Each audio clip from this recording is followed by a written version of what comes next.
ನಾನೀಗ ಸಂಸ್ಕೃತದಲ್ಲಿ ಪಂಚತಂತ್ರ ಕಥೆಯೊಂದನ್ನು ಹೇಳ್ತೀನಿ.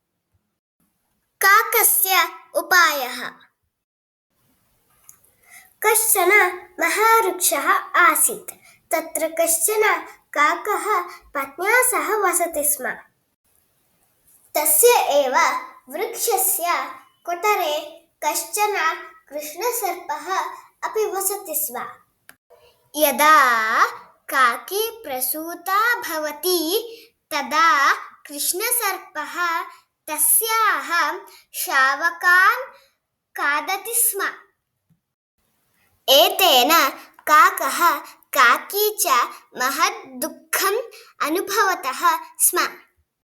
अतः एकदा काकः स्वमित्रस्य शृगालस्य समीपं गत्वा उक्तवान्, भोः मित्र, सः कृष्णसर्पः कथञ्चित् मारणीयः. भवान् कमपि उपायं सूचयतु इति. शृगालः एकम् उपायं सूचितवान्.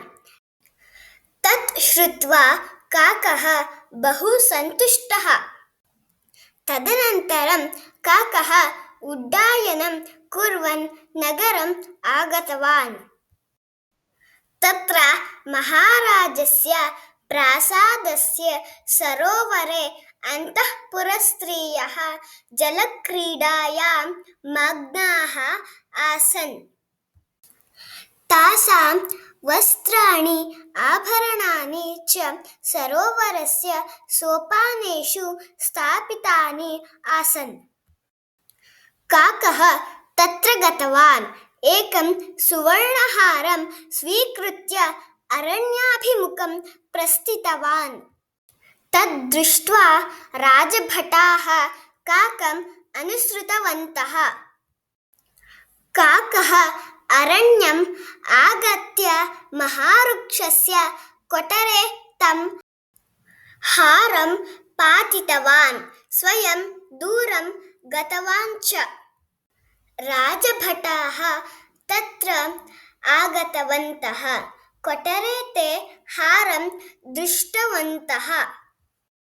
तदा तत्र स्थितः कृष्णसर्पः कोपेन बहिः आगतवान्.